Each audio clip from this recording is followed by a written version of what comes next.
Hello friends, আজকে আবারও চলে এসেছি আরেকটা নতুন ভিডিও নিয়ে। আমরা সবাই জানি শুকনো ফল আমাদের শরীরের পক্ষে অনেক উপকারী। শুকনো ফলের মধ্যে আছে অনেক শক্তি। তাই আজকে সেই শুকনো ফলের মধ্যে আখরোট সম্পর্কে জানবো।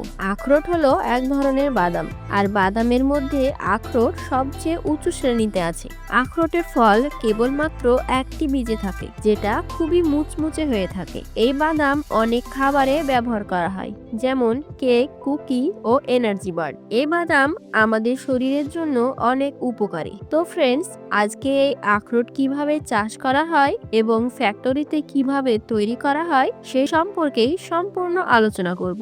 বাকি সব শুকনো ফলের মতোই সর্বপ্রথম আখরোটের অঙ্কুরকে নার্সারিতে তৈরি করে নেওয়া হয়।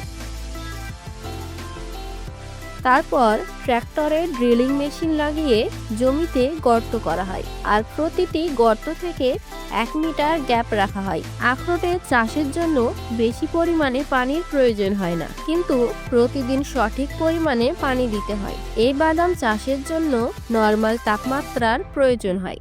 এই বাদামে কোনো রকম পোকামাকড় লাগে না, তাই বছরে একবার কীটনাশক স্প্রে করলেই হয়। আর এই চাষে খুব বেশি পরিচর্যার প্রয়োজন পড়ে। গাছগুলো লাগানোর 2 বছরের মাথায় ফল ধরতে শুরু করে। ফলগুলো শুকনো ধরনের হয়ে থাকে। যখন এই ফল পুরোপুরিভাবে তৈরি হয়ে যায়, তখন সময় আসে এই ফল পেড়ে নেওয়ার। আখরোটের ফলগুলি পাড়ার জন্য অ্যাডভান্স মেশিনের ব্যবহার করা হয়। গাছ থেকে ফলগুলো পেড়ে একটা প্যানেলে রেখে তার মধ্যে থাকা কনভেয়ার বেল্টের সাহায্যে ট্রাকে লোড করা হয়। তারপর সেগুলো পাঠিয়ে দেওয়া হয় ফ্যাক্টরিতে পরের প্রসেসের জন্য।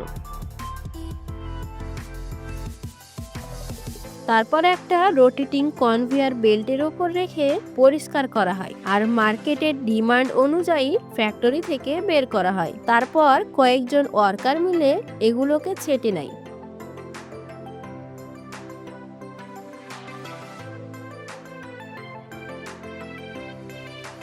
এবং প্যাকেজিং এর জন্য পাঠিয়ে দেওয়া হয়। এই পদ্ধতির মাধ্যমে আখরোট তৈরি হয়ে যায়। তো ফ্রেন্ডস, আজকের ভিডিও এই পর্যন্ত। ভিডিওটি ভালো লাগলে ভিডিওতে একটা লাইক করবেন, আর আমার চ্যানেলে নতুন হয়ে থাকলে চ্যানেলটিকে সাবস্ক্রাইব করে পাশে থাকবেন। সকলকে ধন্যবাদ।